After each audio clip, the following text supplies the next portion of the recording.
In the 1970s, the East African shilling was trading at 1-to-1 with the sterling pound. In the 1970s, because then we had a common currency. In fact, I always say the East African of Jomo Kenyatta and Julius Nyerere and Milton Obote, it was far ahead than us. So we lost because we had hata hii community unasikianga hapa Nairobi.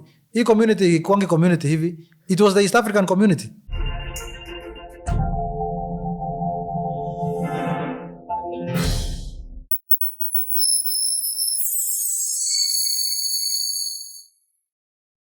Hi everyone and welcome to Fanya Mambo Africa. Super excited to host one of the youngest MPs, not in Kenya, of course he's Kenyan, but in the EALA parliament, that's the East African parliament. And he's here with us to tell us how EALA works and what it feels like. And if indeed, in Kenya we think he's the youngest and maybe he went there and found other MPs who are way younger than him. Karibu sana, Mheshimiwa Maina. Asante sana. Kwa jirani kwema. Kwa jirani kwema. Jirani yako na amani na jirani pia anapenda mambo ya East Africa, but first of all is to really thank you for hosting. Your Swahili has grown since you crossed over. So I'm trying not to mix Swahili and Murima language. Yeah, okay. But I really thank you for hosting me here so that we can have a discourse around the development of our country and also the development of the East African region. Yeah. And also I want to commend you for the fantastic discussions that you're having, shaping the politics of our country through this show. And I want to just show you how this means. The American politics of last year, 2024, the elections, were controlled or are influenced by shows such as this. So I want to really encourage you to continue and keep it up. Thank you very much. We appreciate it. Yeah. And we are not planning to stop anytime soon. Kabisa. Super excited that you are a top fan for the show. Yeah, I'm a super fan for this. Nice. Very nice. And I'm sure people are excited to just understand what it means when we say we have people in EALA. Yes. So let's just kick it up from there. EALA Parliament and basically what you people do, because I'm sure there are Kenyans who have no idea of what happens there. Yeah. Kenyans have this perception that EALA is an elite house where only the highly connected people go there in terms of sons, daughters. There's some truth though. Former members of parliament, former ministers. And it is the truth. Yeah. In fact, in EALA today we have former vice presidents in EALA. We have former ministers who we are serving with. We have the sons and daughters of who and who. But we also have unique cases. Yeah. As Maina Karobia. Of course. whose parents are and were peasant farmers. But it is by the grace of God that we are where we are today. And we give thanks to God for giving us this opportunity. EALA comes from the establishment, the Treaty of Establishment of EAC that was ratified in 1999. And what we have right now, or where I'm serving right now, this is the 5th Assembly. So we have had EALA for the last almost 25 years. In fact, I was meeting with a former member of parliament in EALA, the 3rd Assembly, last week, and she was trying to explain to me the experience she had, and also comparing notes how I should go in terms of service and which toes to step on and which not to step on. But it's a good experience. We largely serve just like the normal parliament, registrating, representing, and oversighting. But we oversight the secretariat of EAC, which is more or less the executive arm of East African community. And also we oversight certain relations between the partner states of East Africa. We legislate around the 4 pillars of East Africa that form as the basis of how we move. The 4 pillars are custom union, common market, single currency or single monetary protocol and political federation. We have already made laws that have been even assented by the presidents of East Africa on the first two pillars, that is the custom union and the common market. What we are remaining with is on monetary union and the political confederation. Remember, there's a difference between federation and confederation. Initially, the founders of the current EAC had envisaged political federation.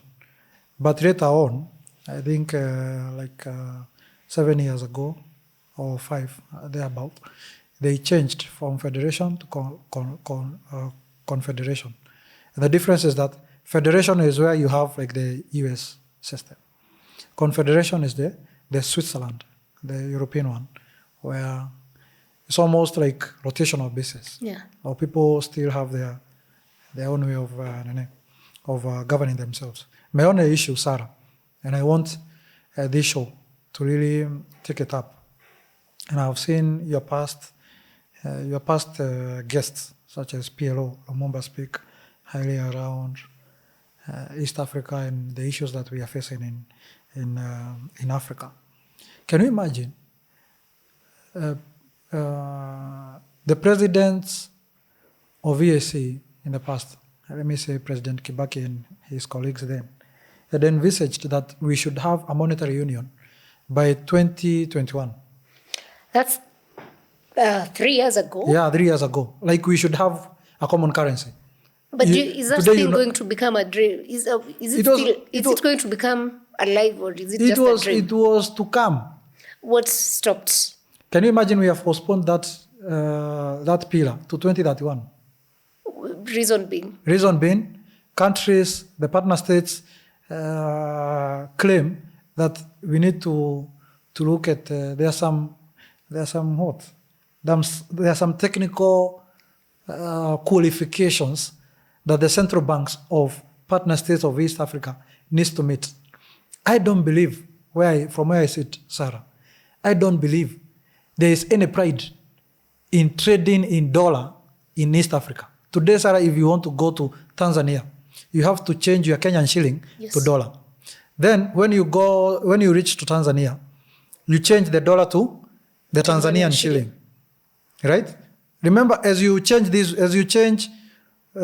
Kenyan shilling to dollar, you have lost money. Yes. As you change the dollar to Tanzanian shilling, you have lost money. Then, if you didn't exhaust your money, you have to rechange now the Tanzanian shilling to dollar. Oh, yeah. No, not to Kenyan shilling, to dollar. Then from dollar to Kenyan shillings. You have lost that value. You have lost almost 15% of the value of your money. I am one believer that we don't have to wait for qualification, for countries to qualify to certain levels. If we are serious about integration, if we are serious about harnessing and leveraging on the 350 million East Africans, if we are serious about leveraging on 350 billion US dollars, which is the GDP of the East African countries combined. The 8 nations? Yeah, the 8 nations. If we are serious about those things, those demographics and that data, then we need to make the monetary union work as soon as today or tomorrow. We don't have to wait for 2031. That's true. I would want to ask, now for us as citizens, yes, we believe you people who are at that level yes, can push that backward. Yeah. Like we don't have to wait for 2031, you yes, said. Yeah. The other thing is, if this, are the presidents we have in East Africa willing yes, to fast track the process, or is it now every country feeling, well, we are too important than you, we are more superior? Is it such a case? From where I sit, the Assembly, the East African Parliament, actually passed all the laws that were to facilitate the build-up to the East African, the monetary union. And that bill was brought by the Council of Ministers. It is the Council of Ministers who called back the bill of a monetary union. From where I sit, I don't believe in blames because blame is a connotation that is used by Africans not to carry responsibility. Yeah. But I want to call upon the Council of Ministers to be serious about the monetary union, because all bills, particularly bills that touch on security and the financial interest of East African citizens and the people, are sponsored by the Council of Ministers. And this is the finance ministers across? The finance ministers, the East African ministers, the responsible ministers, because there is a Council of Ministers that specifically is constituted by the East African ministers. Then there are what you would call sectorial ministries. The sectorial ministries is like the one you have just said, the Minister of Finance, the Minister of Treasury, all those things, the Minister of Security. Like right now, we have the Ministry of Defense meeting over the Eastern DRC issue. So those are sectorial ministries. But the coordinating ministry or the coordinating council is the Council of Ministers on East African Affairs. So I want to really challenge the Council of Ministers to take up this matter. The Assembly is ready to pass these bills. I know from where I sit, the presidents are also ready to fast track this issue. So if there is any legacy that this Assembly can have, and if there is any legacy that the governments that we currently have serving the East African countries can have, is having a monetary union, where today, Sarah, you can easily import and export or trade within the East African region with the currency of the East Africa, and you not lose the value of your money. That's true. Yeah. But I would have, or someone would argue, for a minister or the Council of Ministers to say no. Doesn't it communicate that there are presidents who just told them, hold it up? I agree to some extent. There are some people, before somebody makes such a decision, they must have consulted. They have consulted their technical people, they have consulted even their appointing authority. But we must not get lost to this bureaucracy. One of the issues that bedevil the integration of East Africa and by a larger extension, the African continent, is the issue of bureaucracy, where we have so many competing interests, and you want to compete over small things. It's just like at a family level. You are competing, maybe you just have 1 acre of land, and all of you are competing of this 1 acre of land that you want to subdivide or inherit, rather than uniting together and ask yourselves, how can you maximize and leverage on this small land so that you can be able to build wealth around it? So there is no need of us competing or trying to say Kenya has this competitive currency against some other countries whose currency is not even worth trading. There's no value in Kenya exchanging to dollar at 129 shillings, and another currency within East Africa is trading at maybe say 1,000. The point is that all of your currencies are not worth. Yeah. Can you imagine in the 1970s, the East African shilling was trading at 1-to-1 with the sterling pound. In the 1970s, because then we had a common currency. In fact, I always say the East African of Jomo Kenyatta and Julius Nyerere and Milton Obote, it was far ahead than us. So we lost because we had hata hii community unasikianga hapa Nairobi. Hii community kwangi community hivi, it was the East African community. Oh, that's where the name came from. Yes, that's where it came from. Oh, interesting. The East African communities were in hii community kwa hapa Nairobi. Hii yenye tunaitanga commune. Okay. Yeah. So that East Africa was far ahead. And I always tell people, the British, when they were approaching the East African region, they were not approaching the East Africa from a point of Kenya. They were approaching it as the East Africa Imperial Company, East Africa Protectorate, all those things. Huh? And you can imagine even to date, foreign companies from Europe and America, they always have that regional mentality. They don't approach Africa. They don't approach East Africa as independent countries or nations. They approach it from a regional point of view because they understand the value, real value, is in numbers, and numbers are when you cover a large area. Yeah, maybe they knew the power that was to be and just decided before they leave, let's put these guys into subdivide them so they can't conquer us. Maybe that's a thing. Now that you've spoken about it, we spoke to PLO when Raila Odinga was running for the AUC, and he claimed that Nairobi mentality is what cost him. I don't know if you watched that, but now that's not the discussion here. Is this issue of Nairobi mentality still a thing in the EAC level from where you sit? There's a sense of pride of every nation. I don't want to claim that it's only Kenyans who have that sense of pride. Every person identifies with where they come from. Identity is a human bias. You'll always find yourself, Sarah. Your identity, if I come between you and your identity, you will really try to defend yourself. You will really try to show why your identity is better than mine. So what am I trying to say? I think Kenyans are just proud of their country. They are proud of where they come from and what they have been able to achieve. And there is positivity in that. In fact, I believe the best way to actually even get better, to become competitive, is when you project what your capacity is. I always tell people, the Britain or British is still the most powerful country in the world, in my own estimation. Even with a Trump presidency? Yeah, even with a Trump because of the sense of pride that the British citizens have of their country. They have a high sense of pride. In fact, if there's something that the Britain exports more, it's their culture and their ideals and the sense of identity that they have. More than an American will even, they don't have that in my estimation, but that sense of pride is very important. You are able to project the power and the good things that are in your country.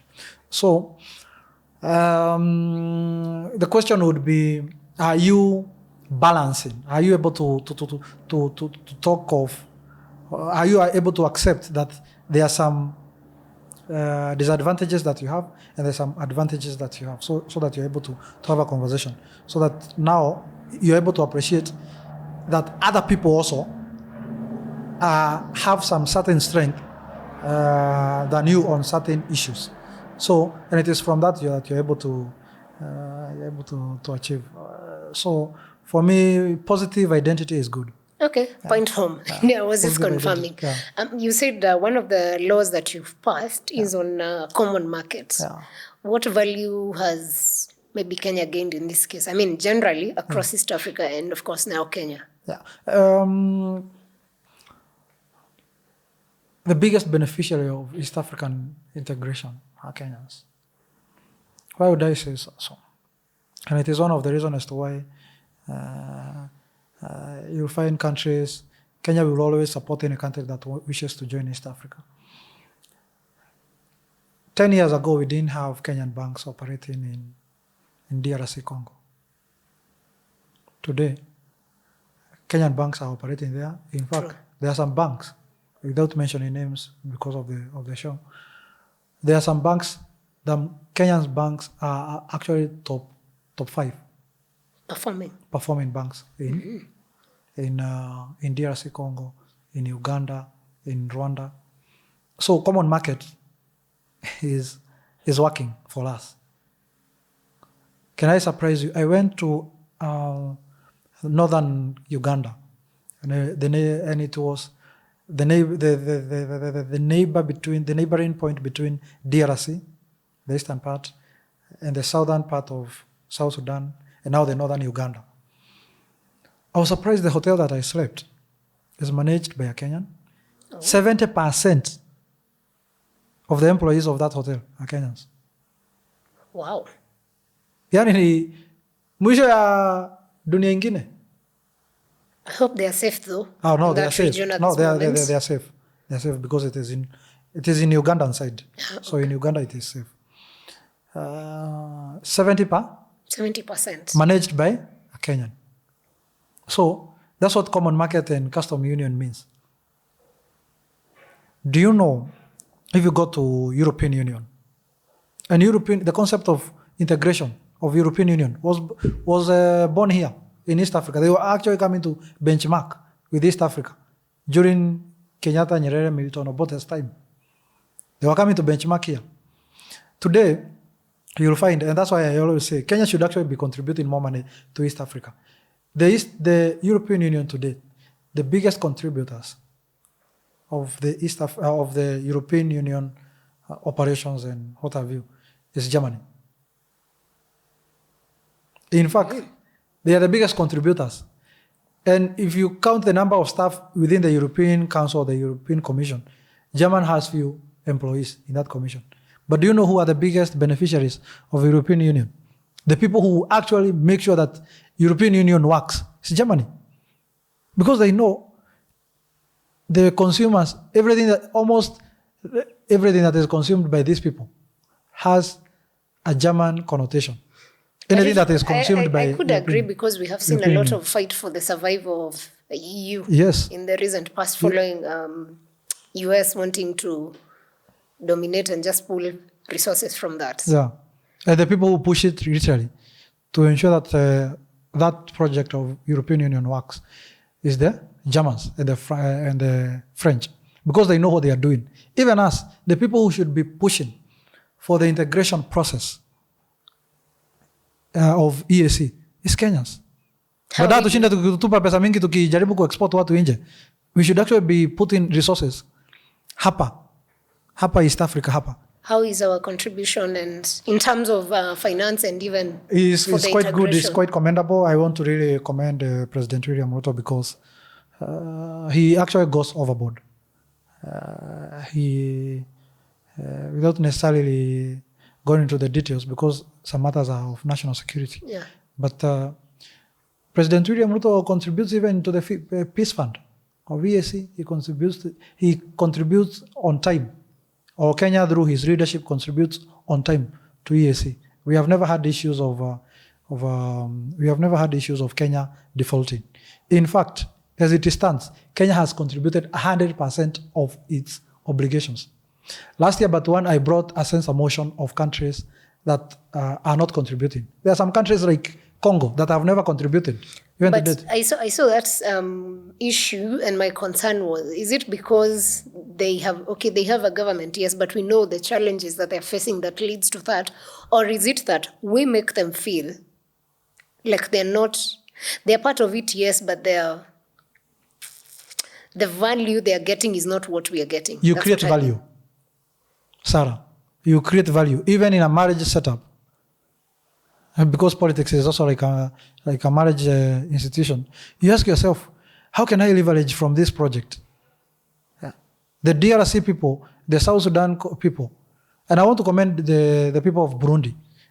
You understand the kind of economy they have. Yeah. But can you imagine Burundi tries as much as possible to at least contribute something.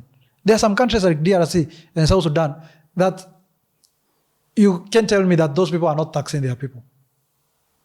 They don't have development partners who can assist them. Even the resources they have. Is enough to make them contribute.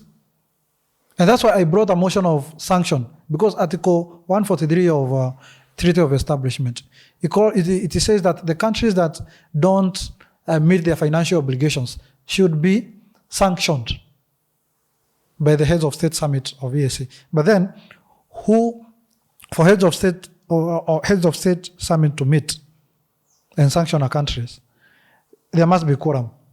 So the absent, nobody would be present to go and sanction his country or her country, right? Yeah. So it's quite a difficult situation, but I call upon the East Africans, the stakeholders, to really look into the issue of this issue of consensus building, and because for me, I believe one of the reasons that have made East Africa to drag the integration process to drag behind is because we still have this issue of consensus building, unanimous agreement, all those things. You remember during Uhuru's time, there was the issue of coalition of the willing. Yeah. I think it is time we also had that arrangement so that we're able to fast track the project and the aspirations that we have as a people. The next frontier of development of people of Africa is not in countries. There is no value in us closing down our economy and believing that we can sustain ourselves with a 50 million economy. The frontier of development of livelihoods of African people is in blocks, economic blocks. True. Yeah. The more you open your boundaries, the better. We might be beholden to issues such as security, because those are very emotive issues. Yeah. We might hold issues of security to ourselves, but issues of economy, which is about livelihoods and the people, let's open up. Totally agree with that. Yeah. The other one you said that had been passed was on? You've passed to... The custom union. Yes, the custom. What's that about? It's about, it's more of facilitating movement of goods and people and services. Oh, so it ties to... It is actually it is the first one. So the second one is the common market. So this would be what has helped us with the passport. Perhaps. Yeah, the passport. Today, as long as you have a student ID, you can easily travel within the East African region. A student ID. Yeah.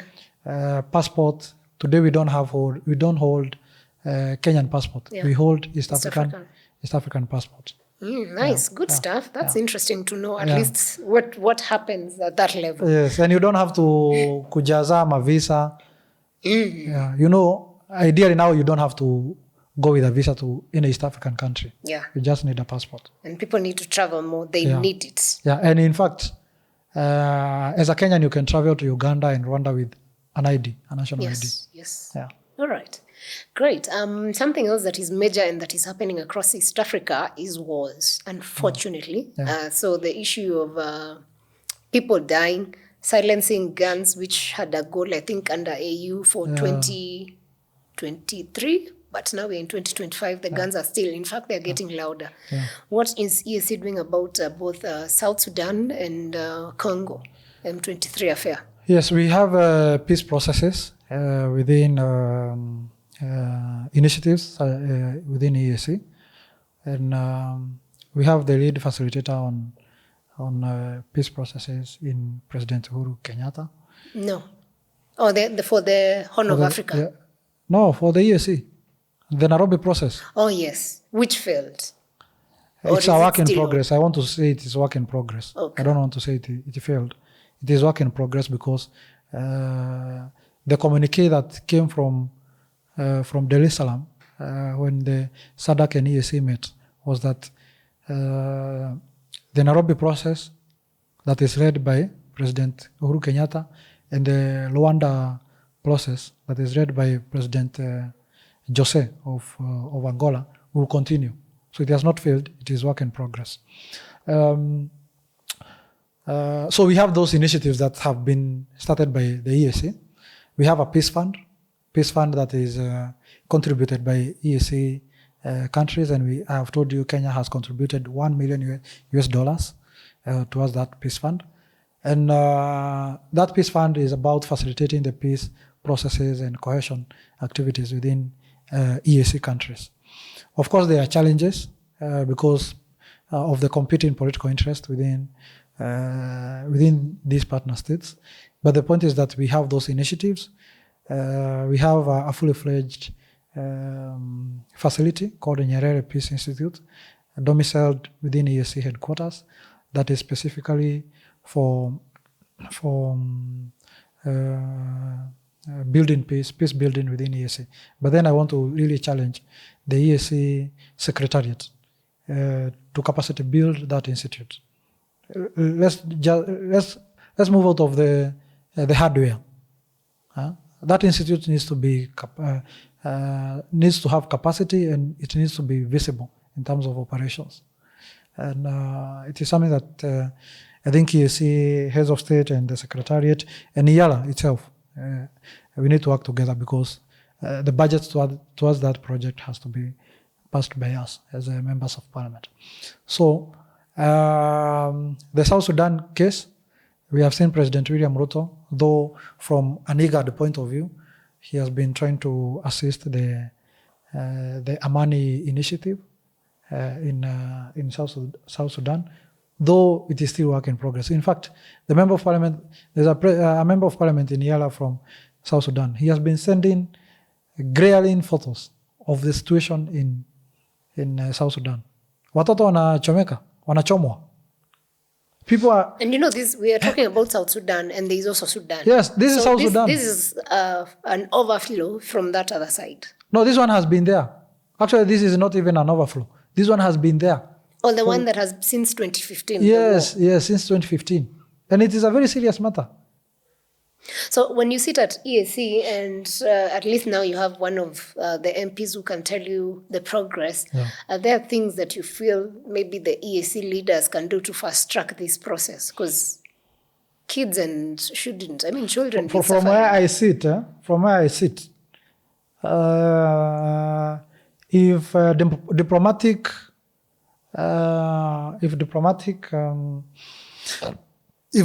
means are not helpful, I think East African countries needs to hold sanctions on individuals and personalities that are destabilizing the region. We need to sanction personalities. Not countries. Not countries. Just you can honestly, you can't condemn a country. You just condemn personalities and even freeze their accounts. You realize some of these people who are destabilizing these countries or their countries, they hold assets in other countries. So we need to make sure that we even affect their business. Their businesses. And that is their universal way of operating. We have seen people being sanctioned and their accounts frozen by countries if they don't work towards the betterment of lives of people. Honestly, right now, let me speak from an EALA point of view. EAC is almost not operating. Why? Because we are so much, our resources and attention has been diverted to the DRC issue. Right now, we should be registrating around monetary union issues and other issues that better our lives. But can you imagine our whole attention, our discussions are dominated by conflicts at the Eastern DRC. Yet, we can actually be sanctioning the personalities that are involved in destabilizing the region. Yeah. So for me, I really wish that we can look each other into the eye and tell each other the truth that sanctions and freezing assets of characters who are destabilizing the region is a way that we need to look as an option. There's no need. Wewe unaenda una destabilize nchi huko kwenye South Sudan, unakuja unaleta watoto wako na familia yako hapo Nairobi. Who do you think is actually responsible for these wars? Because in my deepest and cleanest of hearts, I don't think Sudanese people want war, generally. Yes, the ordinary citizen, actually, even in Kenya when there are conflicts, the ordinary person don't want war. It's the political elite who want to serve their selfish interest, and they want to use the lives of the people, the ordinary people, our citizens, as cannon fodder for their larger political interests. So, and that's why I've told you, there is no beauty in somebody destabilizing his own country and flows or takes his people, his family from that country and takes them to a peaceful country like Kenya. There's no beauty in that. I actually just hope that a solution comes up soon because some of those videos you see are very depressing. It's so sad to imagine that's a reality. Very. It is a reality. Yesterday I was sent those photos by my colleague from South Sudan. Do you think Africa, because these two countries, now three, because now there's Sudan and South Sudan and now Congo, do you think the minerals and natural resources that Africa has adds value to us? They don't add value to us because our mentality is a consumer mentality. Our mentality is not a value addition mentality. And you realize that the African mentality is, in this room, we are the five of us. And as long as Maina Karobia can take this camera, can take this microphone and sell it, even at a throwaway price, I don't care whether it undermines this whole show. That is the mentality of Africans. As long as somebody will facilitate the mining of gold in a certain country or in their own country, you facilitate the mining of that gold, you don't want even to ask yourself whether the value addition can create jobs, it can earn revenue for that country. You go and you bring somebody, mines it, and it is taken out of the country at a throwaway price. You will even safeguard that interest of illegal mining or extracting. That is the kind of Africans we have. That is the kind of leadership we have. And it is quite unfortunate because it derails our development. The other races see us as people who don't think.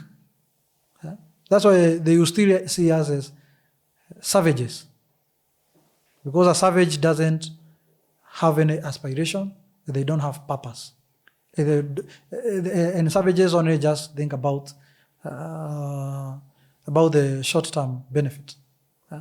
That's why they will see us as such, because we don't ask ourselves we don't look beyond self. We even don't think about our own children. Forget about the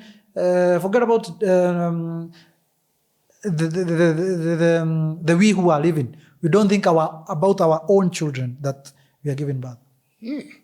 Something that would interest me now that you've mentioned that Kenya has been accused and even sanctioned by Sudan. Mm-hmm. Like our exports to Sudan were banned because we allowed RSF militia. Mm-hmm. It's a militia actually, because that's what they've been called, who are causing genocide in Sudan, mm-hmm. to come and make a signing agreement saying they want to run a parallel government in South Sudan. Are we then being part of contributors of that instability? From where I sit, I think the generals in Sudan, or the people in Sudan, or the political actors, must come on the table. The people there, the people who are sanctioning, or people who are having those claims, must ask themselves, do you want to continue fighting? At a certain point, they need to look each other in the eye and ask themselves, why can't we just come on the table? We listen to what those people have. We also tell them what we have, and then we come to a compromise. I know from where I sit that they have been invited on the table, all of them, but they want to be rigid.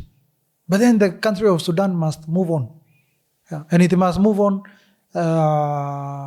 must transit from junta leadership to democratic leadership and civilian leadership. So I think that conversation that was at KICC was a process towards transition from junta leadership to civilian leadership. And I think all the actors in that space needs to look each other in the eye and ask themselves, when they were overthrowing President Omar Bashir, did they envisage or did they want to remove somebody who was taking their country to the right direction or who was developing their country? Or did they want the current situation they have where they are just bombing each other?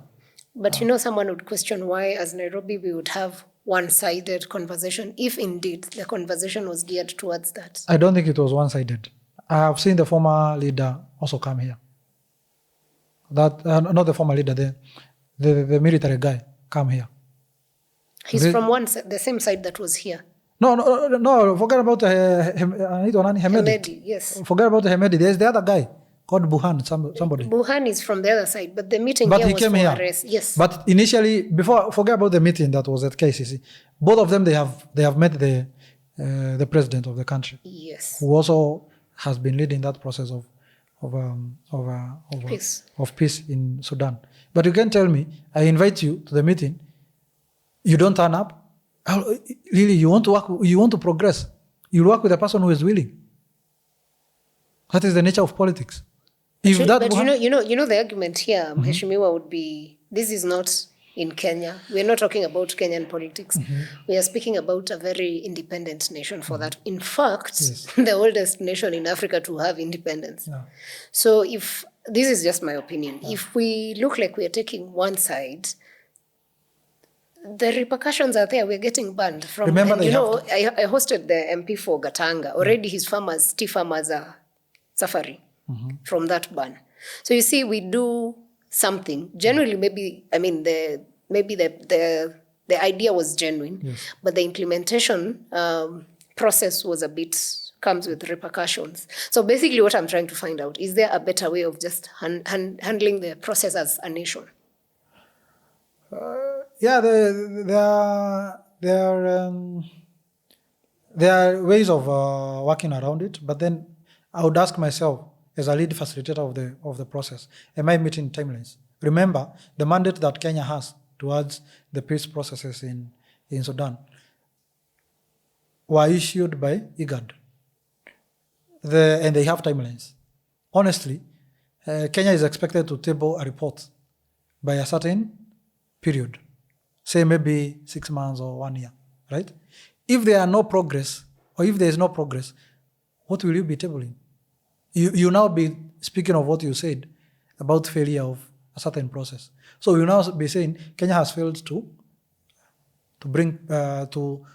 manage the situation in Sudan. So we must make progress. Otherwise, those people were suffering. At least today we don't hear of the issues that we hear of bombing. Today we now hear of just the disagreements at the elite level in Sudan. So, and that is progress. I think we looking at it from a positive lens. Kenya has managed to remove the wars from the theater of ordinary citizens to now the theater of boardroom, where so and so disagrees with somebody from a point of where they are aligning themselves with. Now they are not bombing. I have not seen videos or conversations around bombing. They have stopped. Now it's an issue of, I don't agree with this move, I agree with this move, so and so is undermining this. But that is progress. We better be disagreeing on such issues, rather on disagreeing and now starting to sponsor militia groups to kill the ordinary people. All right. Great. And by the way, how often does EAC meet in terms of sitting? Is it like our the EALA? Yes. We meet what I would call in a year 3 times. 4 times, actually 4 times. But these 4 times are intense. Very good job. No, but it is intense. Like right now, March and April. Then June, July. Then around September, then November, December. So it's a 2 months block. Yeah, sure. But at the same time, this month that you are not meeting, you are at committees. You are doing committees. Oh, it's not recess. Yeah, it is not recess. You are working. Yeah. Okay. And we rotate across the region. The only time we are in Arusha, given ile yenye uko sure utakuwa Arusha, is in June, July. But the other times you rotate across the region. Last November and December, we were in Uganda. In March last year, March, April, we were in Kenya. And our sessions are opened by the president, the host president. Yeah. Or his representative, who in this case can be the vice president or the prime minister, depending on the democracy of that country. All right. Yeah. Something else that has happened across, basically it's happened in Kenya, but it's affected Uganda and Tanzania, was the abductions, because Kenyans were abducted by their own. Kenya abducted Kizza Besigye of Uganda when he had come for a book launch that was Martha Karua's. And again, a human rights activist from Tanzania, Maria Sarungi. How is that coming along at the EAC level? Is it a genuine concern, and is it making Kenya then look like a center of, instead of being a center of hope, we've become a center of abduction? I think like a human being, that is quite bad, and it paints us in bad picture. Kenya should be the center of democracy, center of free expression, free speech. We can't be marketing Kenya as a center of insecurity and a country that censors the political convictions of people. I think from where I sit, we need to paint this country as a country where there is free speech, a country where if your country doesn't wish to host the ideas that you have from a political angle, you can find space, a safe haven or space in Kenya. So I really want to call upon all stakeholders and actors that let's build Kenya. Let's project an image that, let's project an image of a modern state, a state that respects human rights, a state that respects personal thoughts, a state that cares for the well-being of the people. Really, Kenya, the modern Kenya cannot be a state which can be facilitating the abductions and arrests of people from other countries. True. Yeah. Some of these abductions, not even some, like generally abductions in Kenya came after an uprising from our Gen Z, which is now a world. I think we've become famous for that. What is your judgment on the youth leadership, of course, from where you sit in Kenya and in the region, having in mind even some of our neighbors like Uganda have a very older president? I'm just saying. Yeah. No, you are not just saying it, it's the truth. Yes, I do not want. From where I sit, the median age of the Kenyan population is 19 years. Yes. If you go to the IEBC register of voters, we are almost, I think, 60% of the registered voters, 60 to 65 registered voters. I want to really call upon our people, our young people, the Gen Zs, millennials, all these young people who are voters. Don't agonize. Please organize. And don't wait for somebody to create a miracle in this country. Present yourself for positions of leadership. It is not the critic. The former president of US, Roosevelt, said, it is not the critic who matters. Don't criticize. Join the mainstream. Present yourself for leadership. And it is not just on the national government. Present yourself even in the county. In fact, if there is one place that we need to be holding people account, other than the national government, is the county government. Because the current constitution envisages the allocation of resources, the grassroots. The people responsible of grassroots development or community development are the county governments. So let's present ourselves for leadership right from those levels, the grassroots levels, the MCAs, the members of parliament, the senators, going up. Why do you think a lot of young people are holding away from the political space? No, they are not holding themselves away. In fact... No, they're actively involved. Yes. But for leadership, yes, it seems then it doesn't, in terms of the political activism that is there, yes, it doesn't represent presentation of leadership, like I am ready as Sarah. I think it's because of something that called campaign financing policy that we have, or laws that govern our campaign financing, and also the campaign financing culture of our country. Actually, it is two-way. Campaign financing culture and campaign financing laws that we have in our country. we don't govern the space of campaign financing. The members of parliament, the senators, the president, the senators, the governors, the MCS can use as much money to campaign. But then you need to ask yourself, Sarah, if today I use certain amount to campaign, how am I going to recoup? The salary, if I use, say, 300 million to capture a parliamentary seat, if you count the much you can earn during that 5-year term is, say, 60 million. That's purely on salary. On salary? Yes. Sindio? Kwani utatoa pesa pengine kama si salary? No, they get deals with you know, the thing about being in Kenya, we exactly, know how politics works. No, listen, that's why I'm saying, ordinarily, without the thoughts of deals and what have you, yes, you are supposed to get 60 million. Yes. But you have to recoup the 240 that you have, say, lost in the campaigns. How are you going to recoup it? Through the things you have said of deals. Na bado utaendelea kuitwa maharambe. Today you hear, you know, it's very funny. People are complaining about harambes. Sijui President William Ruto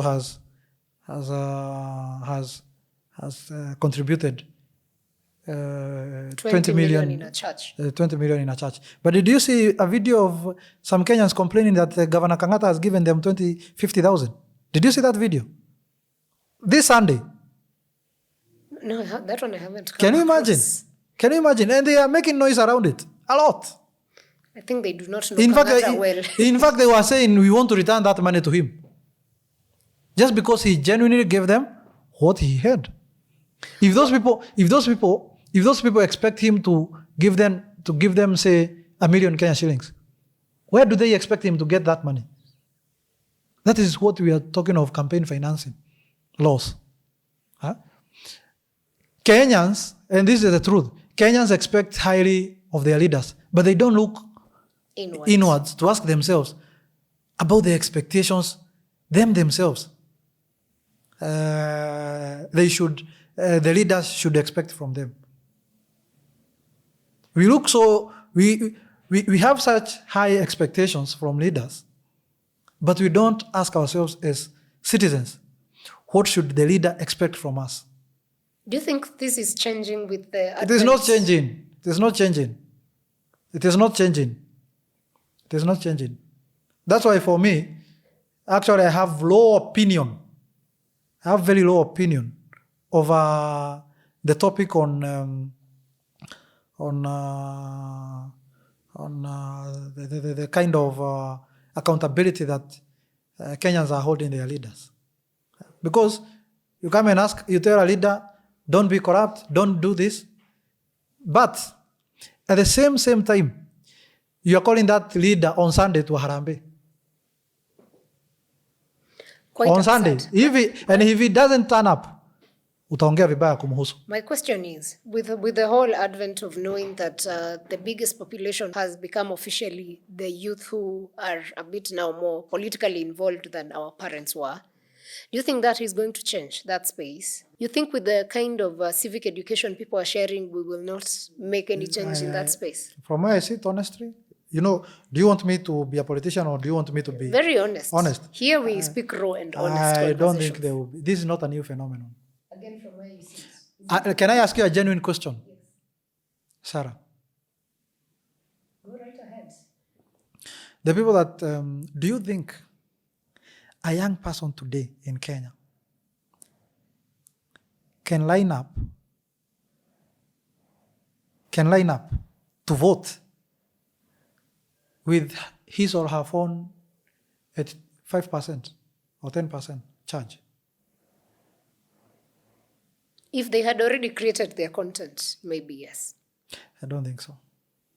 I feel this is my, every now and then, because of being in this creative space, I feel like the people in the creative industry are doing so much to do civic education, and the messages that are being sent out are being received so well. Case in point, when we had the finance bill of 2024, do you know people went to an effort of translating clauses into vernacular languages? And that had an impact, because even my own mother, who understands English, maybe could not read. But the moment someone sent on WhatsApp, you will be taxed for, I don't know, cows or chicken, then it hit home. So I kind of feel like it's picking. It may not be. Of course, change, as they say, is a process. It doesn't happen like we wake up and everyone is properly on the same script. So that's how I feel about it. In my opinion, this is not a new phenomenon. I don't think people have the patience of lining up for 3 hours to go and vote. And that's why for me, for the longest time, even in 2022, I called upon IEBC to make the process of voting, and actually not voting, registration of voters to be seamless. You can literally register as a voter on your phone. Reminds me, I saw a video of a Kenyan who's created an online voting system. Yes. So you can actually vote online. Yes. But the question is, will the government adopt the system? In fact, today,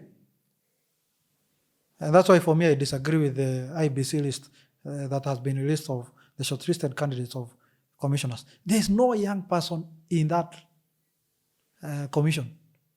The biggest percentage of voters in this country are young people, yet they are not represented in that shortlisted of commissioners.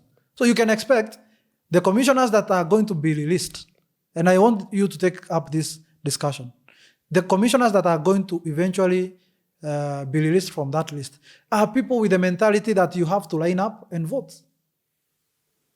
Are people who believe for you to vote, you have to spend 3-4 hours on a queuing.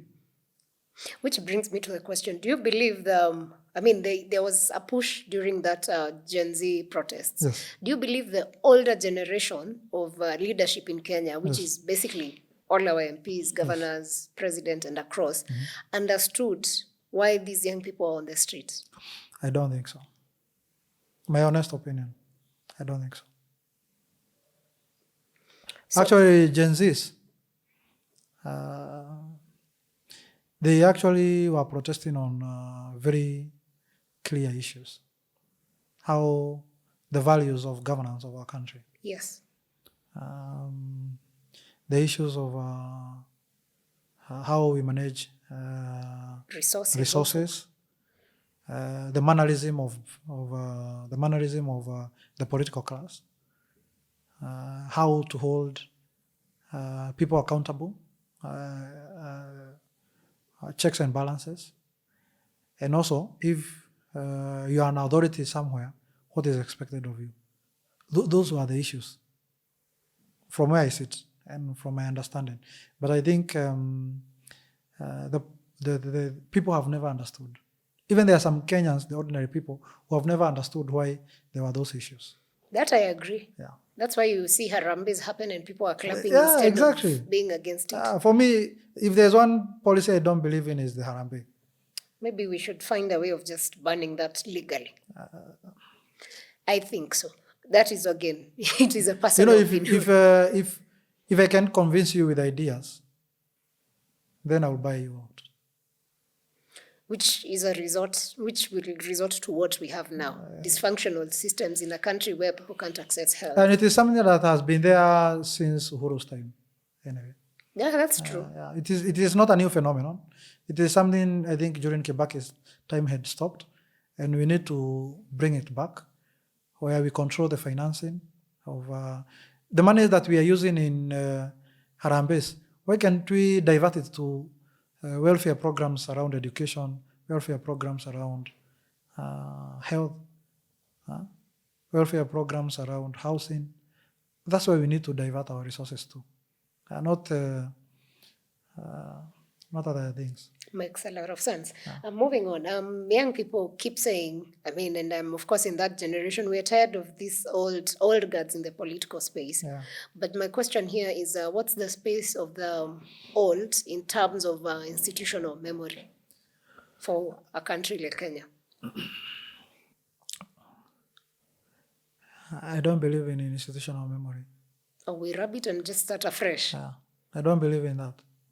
It is actually a barrier of telling you as a young person, you don't deserve this. I don't believe in... Very interesting. I don't believe in the narratives of institutional memory. You know, case in scenario. Can you imagine the people who closed down USAID are 19-year-olds and 20-year-olds?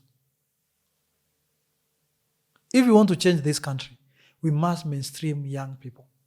I always say, somebody who has been old in a system cannot bring fresh ideas. If you overstay in a system for 20, 30 years, you cannot bring new ideas. You need new energy. You need innovative mind. Innovative mind can only be with young people. They are not clogged by the myths and the biases of, you have to follow this route. This is the only acceptable way of doing things. For me, I don't believe in, if you want to change this country, we must remove the mentality of institutional memory. We must remove the issue of experience. Bring innovative, fresh, and exposed people. I like that. Yeah. That's the only way we can grow this country. But as long as you keep, like, I am one believer that people should be retiring at 50. But ours, we even push, we keep pushing. You keep pushing to 70, to 60, 65. I think now is it 65 or 60? Let me tell you, you can't build a service.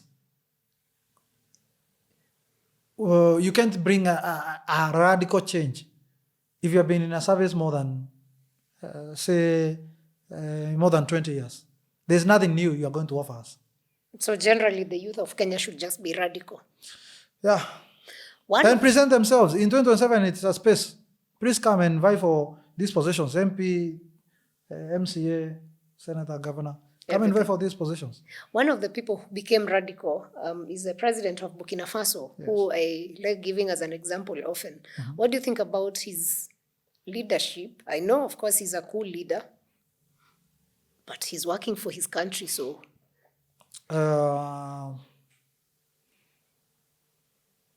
I don't believe in undemocratic rise to leadership. I believe in democratic principles of you are elected by the people, you have the mandate of the people. That's my way of looking at it. But at the same time, when you are in that space, what are you doing for your people? Are you meeting their obligations? Are you doing as it's expected of you? I don't want to really look at it from a personality point of view. I just wish that from where he sits or from the positions that he occupies, he is serving the interests of his people. Because it is one thing, we have seen people come to those positions through the means that he came into. Serve for 5 years, then you change or turn up to something else. I just hope that he continues to serve his people and continues to develop the livelihoods of the Burkinabe people. All right. Yeah. Who's your best African leader serving currently and why? Serving currently.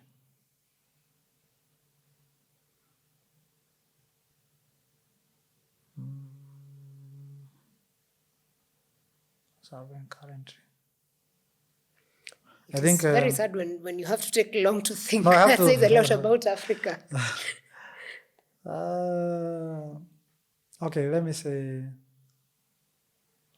I'm inspired by the president of Kenya and also the president of Rwanda. Rwanda? Yeah. Okay. Yeah. Why? For Kenya, because I see the vision that he has. We might disagree on so many things with you or any viewer, but we shall disagree on so many on issues, though, not on the personality. On the personality.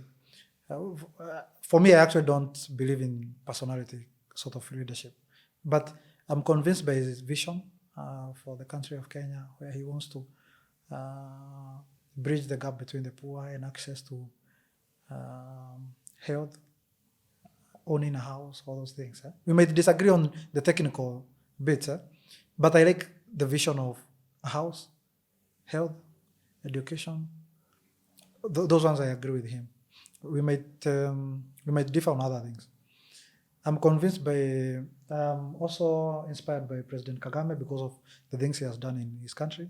He literally took his country on a deathbed. A country that was burning, a country that has lost lives, a country that was so many other things. But at least he has been able to change how those people view each other. The people will always, you hear people, the people in Rwanda don't speak about the ethnic belongings or identity they come from. You hear people speak about their country. And proud at that. They will defend their country with passion. And you see the kind of transformation that that person has done in Rwanda, Kigali. And for me, I'm inspired by that. All right. Yeah, interesting. In fact, for me now, I look at those two presidents you've named as very different people, sort of. But that's not the discussion at the moment. My question would be, you're very inspired by the Kenya's President Ruto, and you're part of the youth movement that was behind UDA. When you're forming and writing the manifesto for the youth, do you feel is what he's doing today the vision you had for the youth? Because you are youth. I think there are areas that need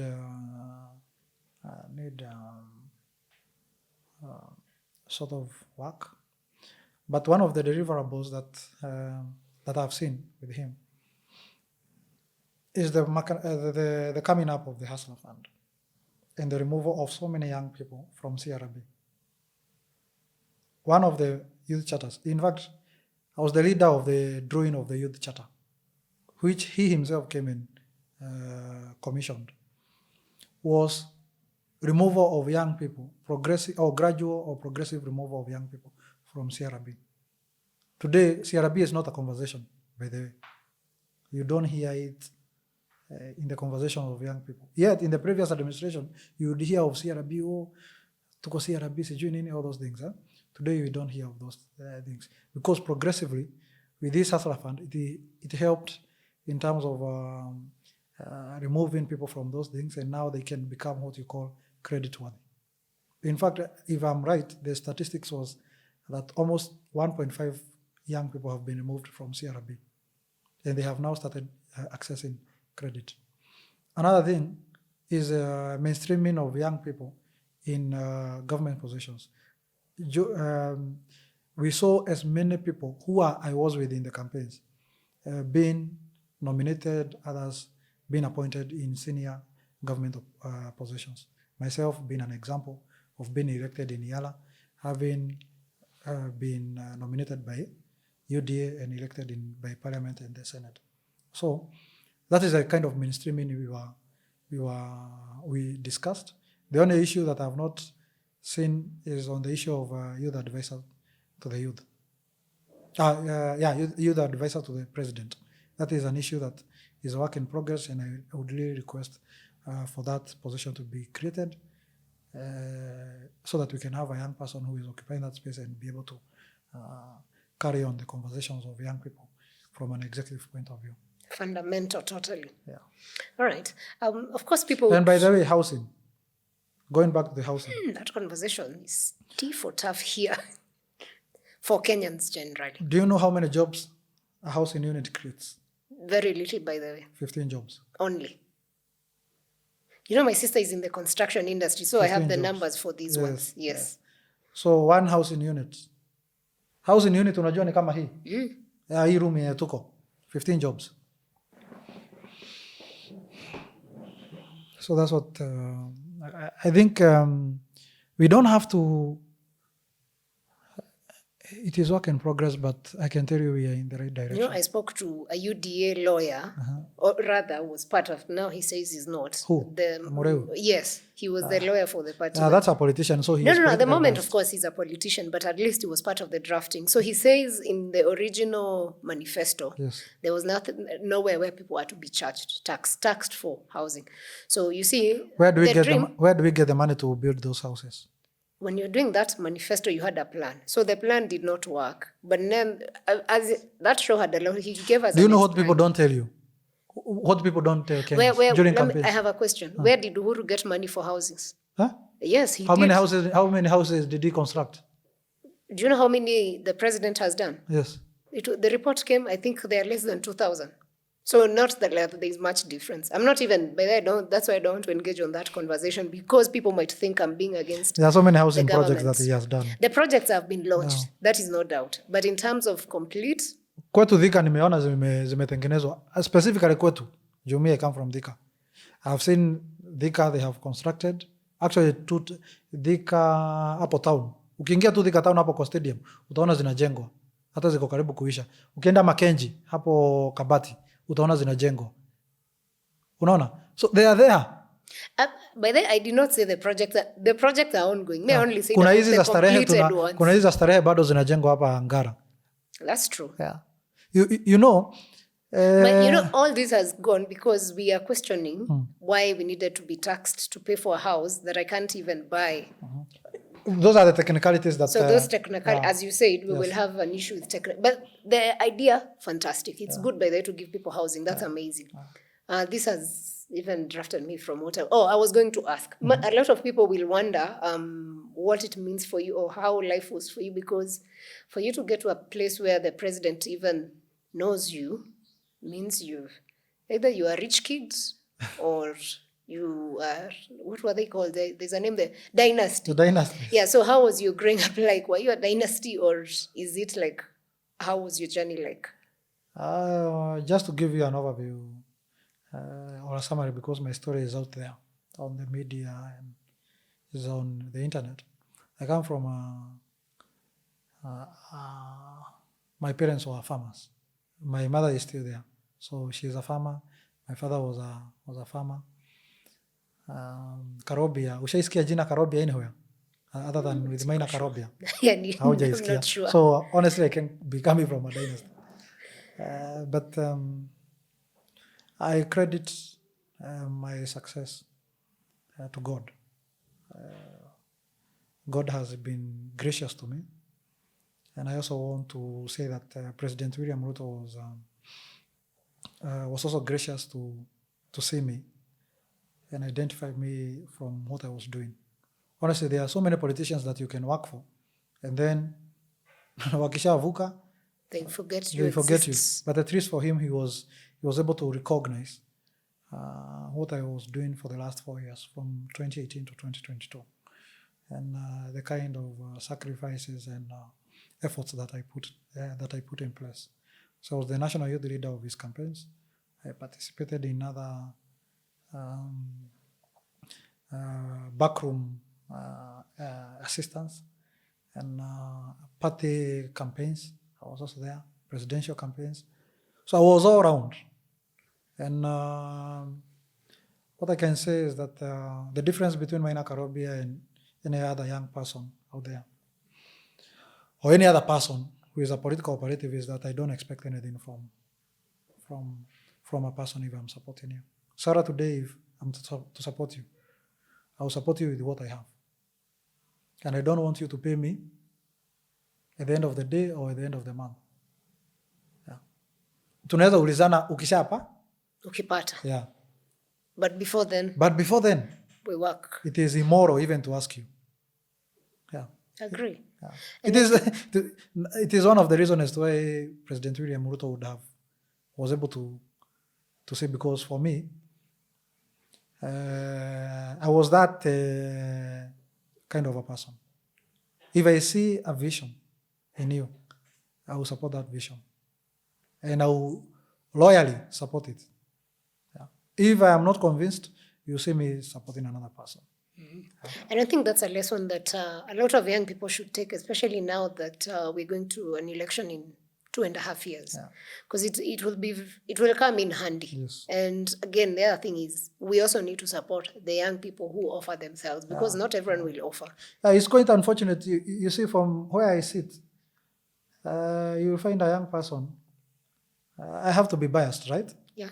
You know, one of the reasons as to why women are able to, I always tell people, one of the reasons as to why women are able to succeed, and they have succeeded in this political space, is because they support each other. They support each other irrespective of anything else. As long as you are a woman, a fellow woman will support you. But Kenyans argue it's the other way. No. Don't be lied to. Women have been supporting each other, and I've seen it. And I also saw it during my election.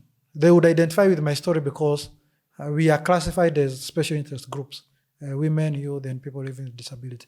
They were seeing themselves in me. That's why my campaign in EALA was basically women-led. Young people, I always tell young people, it is easy for Maina Karobia to see you and identify with what you are going through. It is very easy. For me, because I've been there, or maybe I'm also undergoing what you are undergoing. Yeah. In terms of socially identifying yourself, finding a foothold economically, trying to find a space in politics, because those are the 3 pillars of societal development. It is far easy for me to identify, to understand you. But you find somebody from another generation who will not, takwambia kijana, bado, tulia. Not yet. I met somebody last week. He knows my political journey, where I'm going, but don't ask me on this show. So that question is actually coming. No, don't ask me. Bado wakati haijafika. So she asks me, she tells me, oh, sijui, you are young, sijui, you are nini, sijui, hii siasa is like sewerage, it's dirty. Nikamwambia, if it is sewerage, the more we need young people there so that they can clean up. Yeah. Si kazi yetu inakuanga ni kutumwa. Nitume huko nisafishe. Yeah. Nitume huko nisafishe maneno. I like that. And can I surprise you? When did Jesus start his ministry? 30. At 30. Yeah. Don't tell a young person that, don't tell somebody who is in his 20s and 30s that you are so young for this. Jesus started his ministry at the age of 30. I mean, even Tom Boya, by the age of 28. Even Orengo. He was taking people at the age of 28. Tom Boya was taking people to US. Yeah. And then there was no WhatsApp. There was no email. You see? Alexander the Great, the most successful military leader in this world, had conquered at the age of, I think, 28. He had conquered the Western world as we know it. So we are not too young. By the age of 18, Alexander the Great, 18, 19, 21 there, he had already become a king of Macedonia people. So don't tell a young person that you are so young for this position. It's just old guns fighting for their survival. Exactly. And that's why for me, I've told you, I don't believe in somebody staying in a service for more than 25 years. Move out. Go and be productive in another sector. Or enjoy your retirement. Yes, actually. exactly. As we almost come to the end, Trump versus Africa. Yeah. First, what do you think about his leadership and how he's going to make America great again?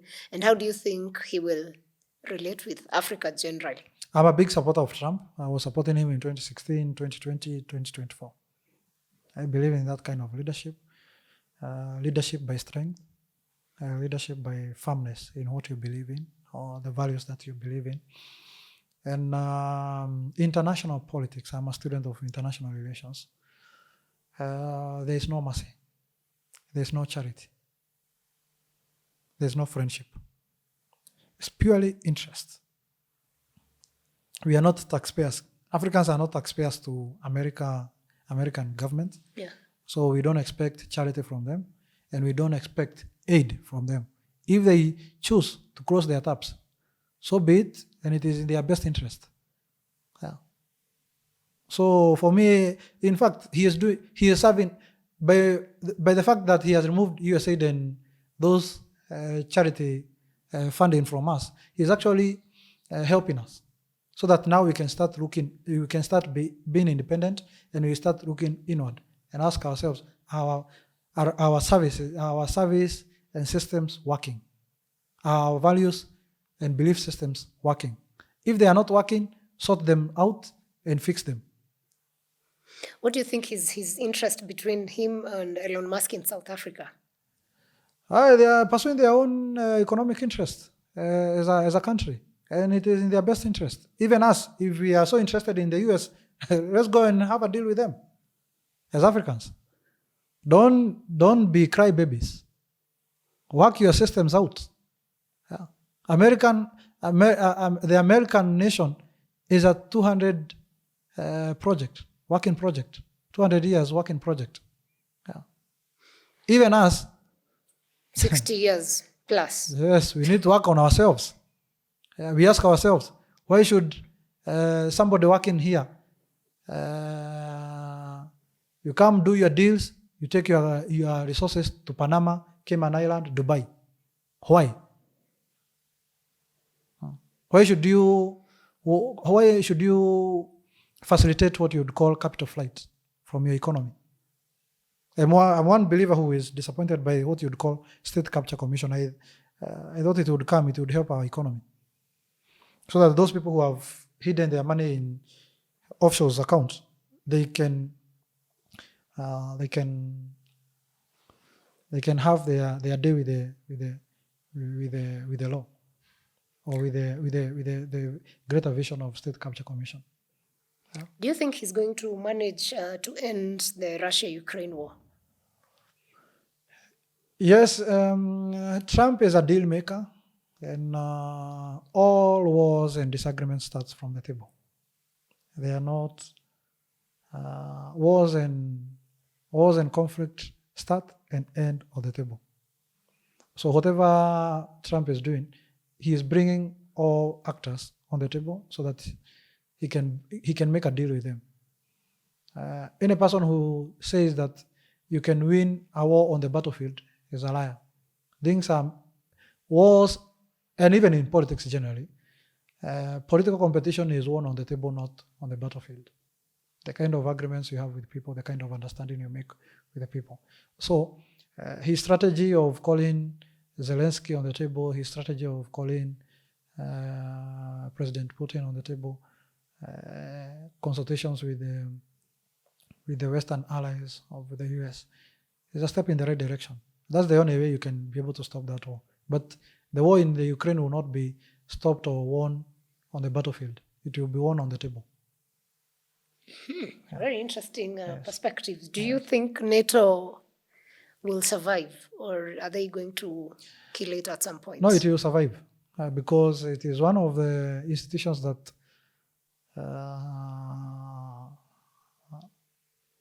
expand and maintains and sustains the Western values. And remember what I told you about Britain. You don't conquer people by guns. You only conquer them by values and culture. That's why I believe Africa will become what it wishes to be if they have a language, a common language. That's the only way. As long as, can you imagine today in East Africa, we argue over speaking French and English. Can you imagine? The French-speaking countries were so much passionate of adopting French to the systems of East Africa last year. So much to the extent that the Congolese, the DRC members of EALA walked out from a parliamentary proceeding. Because of language? Just because of a language. The biggest export a country can have is a culture, not even products. It's a culture. Because once you export a culture, or your culture is adopted by a target people, those people cannot survive on their own. They have to depend on you. And now you can be able to transport your things. True. Yeah. That's why even today in China will come here, sponsor some certain forums, some certain education programs. But there are some conditions to it, maybe read this, learn this, such things. You know, in politics, international relation is moved by 3 things: hard power, soft power, and smart power. So you have to understand. The most successful power of the 3 is something we call smart power. The second one and the most effective is soft power. The third one is hard power. Hard power is where you now start coercing and wars. So the first one is basically the interests war. Yeah. When you look at it from a local point of view, do you think Kenyans, we as Kenyans, accept that politics is interests? From a global point of view? No. Just from our Kenyan political point of view. Yeah, they do accept. They do accept it is interest. That's why you'll find when a certain leader moves from a coalition or moves into a coalition, all of them, they move there. But interest, not in their interest, the interest of that individual. Very, personal interest. Very interesting. So una assume huyu kiongozi he is working in our best interest, which is quite the contrary. Because it is personal. It is personal. It is very personal. Very, very, very personal. That is the reality. That's the reality I really wonder if Kenyans get. Because you see people fighting online sometimes. And I'm like... But from where you sit, maybe you can you are in a better place to explain to people. It is personal interest. Nobody should lie to you. It is actually the understanding of politics. Yeah, it is a game of interest of who, how, when, and where resources are allocated. That is the definition of politics. Very interesting. The who is this person who is moving around coalitions, either forming or being adopted to coalitions. Yeah. And you just want to assume that that person represents your aspirations.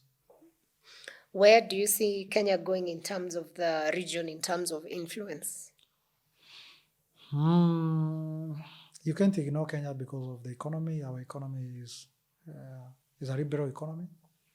We have global allies and global friendship or relations with developed and powerful nations. So you can't ignore the country of Kenya. Second thing is that the human capital of Kenya is quite rich with good capacity. So that is something that you cannot ignore. So in terms of regional influence, I think for our foreseeable future, we'll be doing well. But I hope Kenya will sort out its capacity in the IT or the technology space. Because some countries are really catching up with us. From where I sit, I don't think we are doing well in the artificial intelligence race and big data. There is still work to be done. And I hope it can be state-driven. We have left the space to private.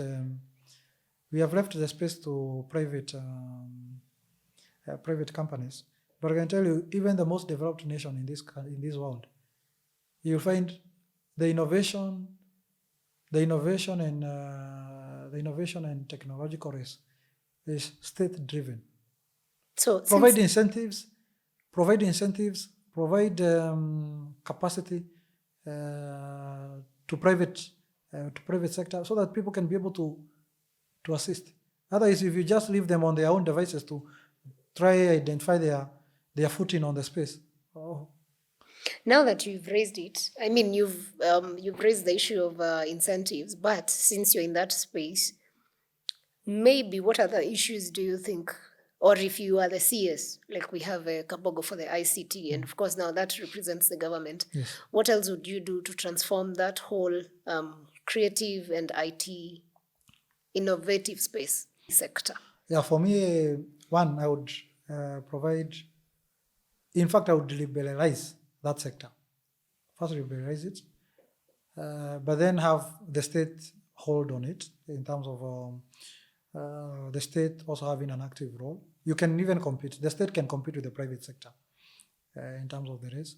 But in terms of incentives, provide tax breaks to the players in the sector, in both in hardware and software. Second thing, invite companies that are already in the space from developed nations to the country to set up their foothold in the country from a regional point of view, so that there can be what you would call skills and knowledge transfer to the Kenyan population. Second thing, you can have an understanding, sponsor scholarships of young people, actually sponsor people to go and learn in institutes and universities outside the world that are in that space. You can recruit people interested in IT and big data and artificial intelligence to go learn and then come back here so that they can do what you call state building around the area. That then build that culture at the primary and secondary school level. There's this thing that we used to go of science and technology. Science Congress. Science Congress and what have you. Put rewards and incentives in rewards and put rewards to it, and make it to be state driven, where the state is actually now even following up the kind of innovations that are coming.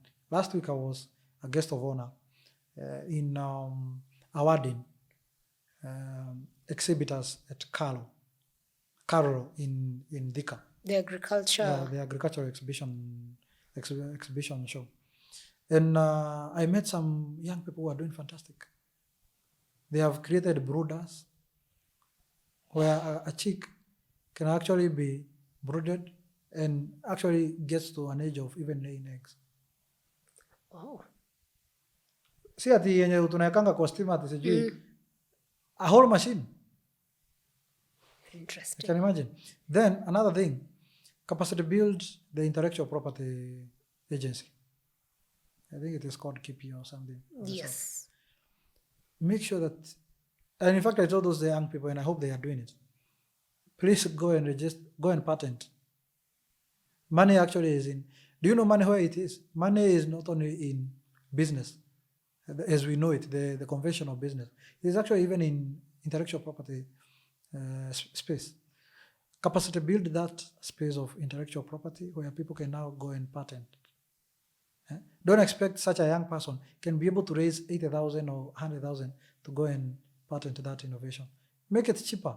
Say even 5,000 for people to patent their innovations. So that's how I would do my thing differently. Bring up that culture from the Science Congress level, capacity build and create awareness around intellectual property rights, and then create incentives in terms of tax breaks to innovators and entrepreneurs in the IT space and in artificial intelligence space, and then invite global or international companies to come in and set pitch their tent in Kenya so that they can be able to have the transfer of skills to the actors from my country in that space, and then sponsor people for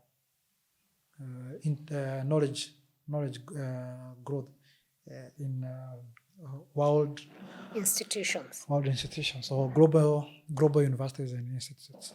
I like that. For creatives, perhaps, what is being done different? Because you're in East Africa, you travel across the countries much. What is being done different across the countries?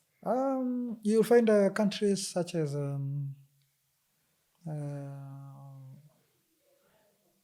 Rwanda and Tanzania.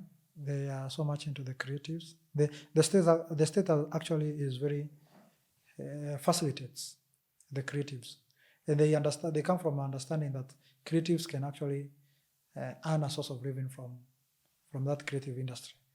But for us here, even from our own families, ukiona mtoto yako anaanza vitu zingine unamwambia hapana.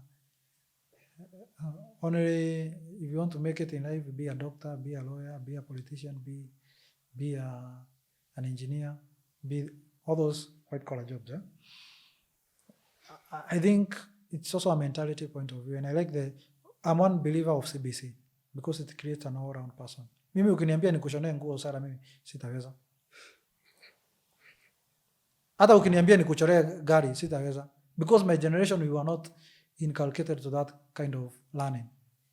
Yetu ilikuwa lazima usome, usiposoma huwezi make it in life. Yeah. Unaona? So we need to create a curricula and support the CBC, because I find it to be a curricula that builds an all-round person who can be able even to be independent and survive on his own. All right. Yeah.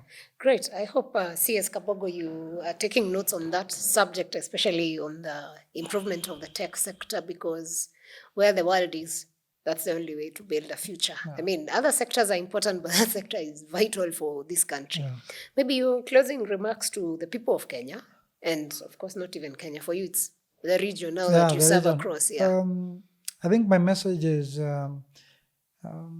our forefathers had this idea of East Africa becoming one. I think the drivers of a progressive society should be the private people. I want to call upon the private businesses, the private citizens to come out strongly and push their governments that we need to make the project of East Africa Federation to work, so that this project is not about serving the elite, whether in the business world or the political world. This project actually is for everyone, every person who identifies themselves as East African. And the only way we can do that is when we remove the biases in the myths that so-and-so are aggressive, so-and-so are slow, so-and-so are viewers on this angle. Let's be open-minded and let's make this project of East Africa work. We have an economy of $350 billion in terms of GDP. We have a population of 350 people. The East Africa community connects two oceans, the Atlantic and the Indian Ocean. We need to leverage on that. We can actually control the whole of Africa from this region. The Great Kinga Dam that has been envisioned in DRC Congo can actually power the whole of Africa. There are so many things that we can do. This is the home of humanity, or the origin of humanity. There are so many things that we can leverage on, but these resources, we can only be able to leverage on them when we remove biases and when we remove political ego and political interest from our way of doing things. And I hope that these biases will be removed even by our bureaucrats, so that we can be able to make this project a reality. We can change our livelihoods and the trajectory of our people and our future descendants by just changing how we see each other. Fantastic. Wow. Mheshimiwa, thank you very much for coming Karibu through. sana. It was a very East Africa-oriented conversation, and sure. I like that at least we are in a position to get what is happening across East Africa region, because it's important for us. Of course, if you're in SADC, we will be coming for you soon, so that we also have conversations to understand what's going on across the other side of Africa. But it's been very, very insightful. Thank you so much. I hope we can catch up some other time again. Sure. And thank you to you who watched this to the end. I hope you learned a thing or two, and you're ready to make East Africa great, or even great again, because we understand it was great at some point. We lost it somewhere. We still have a chance. To our leaders, we put you in power to fix these nations. Make the region work for us, because when it works for us, like if it works for Kenya, for Tanzania, for Uganda, then it will work for Africa as a whole. See you on the next episode.